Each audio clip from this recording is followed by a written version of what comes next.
Yes. Neba baru kwakanaka ere?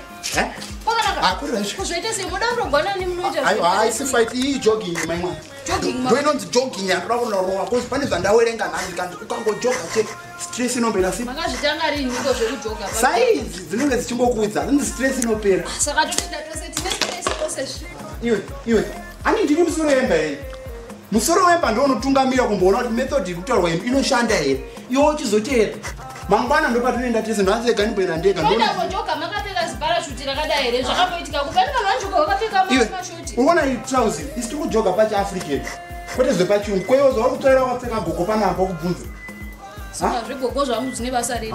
Zvatopinda ipapa. Aiwa zvendada kuti tipotaura hedu musati. Watotanga uda kuwedzera stress ndiri kutotera ndinombobvisa stress ndiri kuuya hapana kwandiri kuenda. Kungoenda chete unojoga apa 2 minutes ndo kana todzoka. Hausandivhiringidza. Kama ndokuona iyo. Varumba totona semunhu akapusa stiriki nai. Murume ane zvaanoda kuita chito.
Hello tete.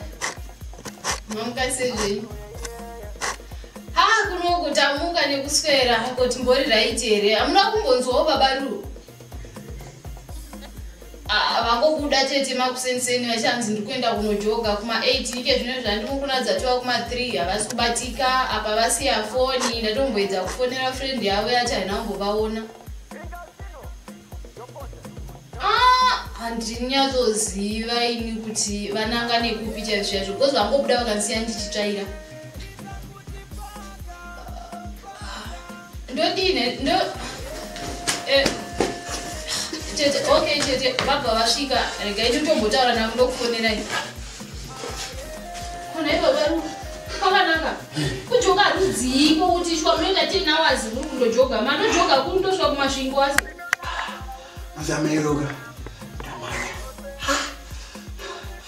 ndasvika kuna Brujo Harare Drive zodanga ari maOlympics taita number 1 makatanga kumhanya riniko zvekudero message kubva kuna headmaster nelandlord school fees nerent zvakudiwa. Unoziva mwangu handidi kunyepera. Waverengai?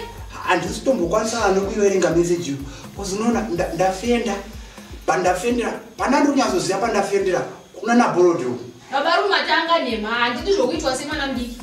Maino chimbotiteererawo kanoma paunotondinzwira zida rumwe munhu watorunga tiporiji tichichi ndatombodya because ndafenda saka pandafenda pepeka handisi kumbonzwisa because pane kamari kandanhonga muroad handisi kumbonzwa kuti kazofamba sei kana kuti ndichizive kuti pana kwacho ndasvika seka. Ini zvenhoroondo dzamakutaura ina zvina chekuita neni ndiri kuti kuri kudiwa rent neschool fees kana musingadi henyu handei tinotaura naheadmaster.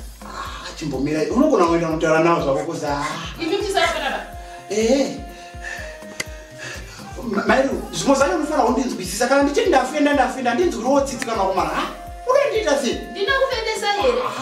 Sauda ndifende futi. Aiwa ngokotora TV inotengesa babaru.